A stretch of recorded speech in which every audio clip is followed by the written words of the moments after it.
నల్లతుమ్మ అది దొడ్లో ఉంటే ఆల్మోస్ట్ ఇల్లు కట్టేసుకోవచ్చు, ఎదుగాను పెట్టేసుకోవచ్చు, అన్ని పనులు చేసేసుకోవచ్చు.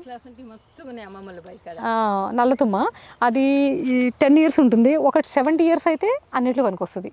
అంటే ఇంత లావు అవుతుంది. ఇప్పుడు మనం ఎదుగానే పెట్టాం కదా, నల్లతుమ్మతో పెట్టచ్చు. కాకపోతే చెట్లు దొరక్క మేము దిర్సన్తో పెట్టాము. దిర్సన్ కూడా చాలా మంచిది. ఇది నల్లతుమ్మ. ఇది కట్ చేసిన తర్వాత బతికే చెట్లు 2 ఉంటాయి. ఒకటి నల్లతుమ్మ, టేకు, మన తాడి చెట్టు. కట్ చేసిన తర్వాత కూడా 200 ఏళ్ళు బతుకుతుంది. 200 ఏళ్ళు అండి. అంటే అంత శక్తివంతమైన అద్భుతమైన ఆయుర్వేదం, ఇలాంటి చెట్లు, ఇలాంటి విధానాలు ఉన్నాయి. ఏమీ తెలియదు. కట్ చేసిన చెట్టు చచ్చిపోవాలి కదా.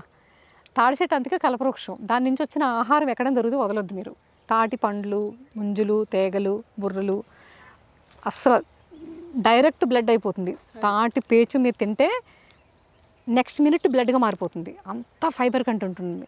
సో మనం మిస్ అవ్వకుండా తినవలసింది ఫైబర్ ఫుడ్. ఫైబర్